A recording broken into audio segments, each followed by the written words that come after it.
This is an update video on my 2-year-old Polyrhachis dives colony as well as some guides to keeping this challenging ant species.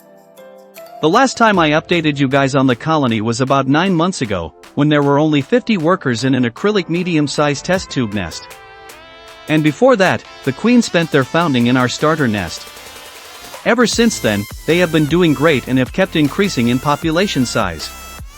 In the last video, I mentioned that I was going to transfer them into another nest, which they refused to move out. I also added nest building materials such as dried up moss and wood shavings so they would use them to build their nest. Eventually, they end up abandoning those and setting up their nest back into the test tube nest instead. In fact, they did very well with it and love silking up every inch of their nest test tube homes. At the end of the day, I removed all the unwanted mediums so that they didn't turn moldy. I am the type of ant keeper who doesn't like clutter in my setup, and it is very important that I am able to see the ant colony that I am keeping. Since they had already built their nest in the test tube, I later added an expansion outworld arena for them to roam, play, and feed in. Many keepers who have gotten this species from me have faced many hurdles in keeping them, and sadly, some have perished. I know there are many ways to keep them, and one common one is to have building materials available that they will use to hold up their silk-woven nest. Most keepers will adapt to this way of setting up their nest. On the other hand, it is very difficult to convince them to leave that idea and look forward to having just a bare nest for this species. The Polyrhachis dive nest without any building mediums is just another tub and tube setup. Although this method is unpopular and unappealing to the eye, the method is sound. It works for me, and it should work for anyone who wants to keep this species. Our ultimatum in ant keeping is to prolong the ant colony's lifespan in any way possible. Sometimes nest aesthetics should not be as important as wanting to keep the colony alive for as long as possible. Do not get me wrong, this is not a video on how to care for a Polyrhachis dives colony nor any care tip given by a pro, but I just want to share my outcome of having just a normal, bare setup nest that should work for you as well. We all know Polyrhachis dives are arboreal ants. They love to climb, so providing a vertically oriented setup with climbing spaces is a must.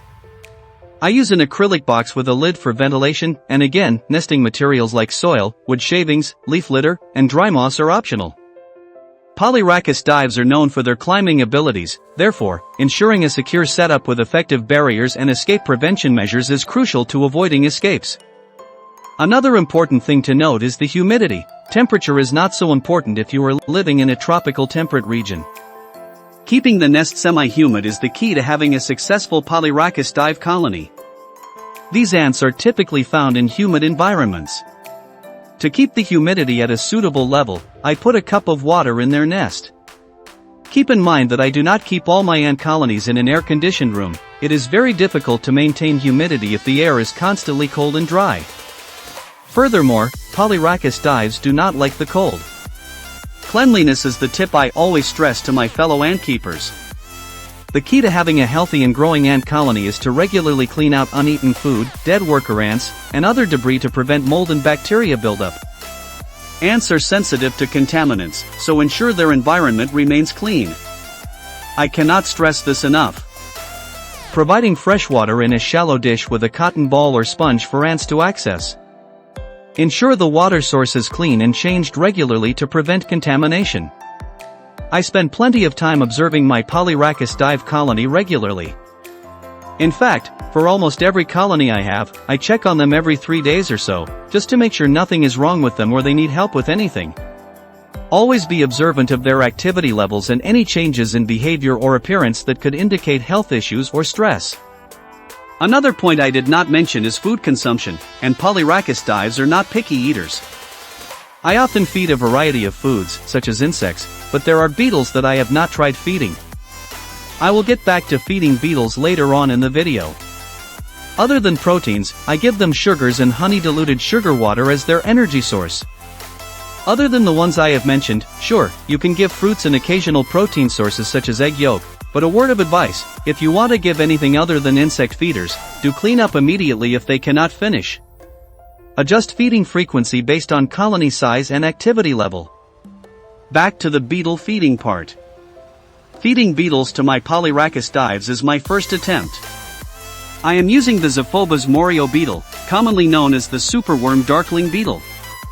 Many species of ants in the wild are opportunistic feeders and can consume a variety of insects, including beetles. It is safer to use superworms darkling beetles, as I have used them to feed other ant colonies. I know they are safe for this colony. If you want to feed wild beetles, just make sure they are free from pesticides or parasites. If they are from the wild, to be sure, dip them in hot water for a few seconds to rid them of any parasites. You might want to prepare them by crushing or cutting them into smaller pieces. This makes it easier for the ants to handle and transport them to the colony. I always continuously educate myself on every ant species I keep, usually after many failed attempts.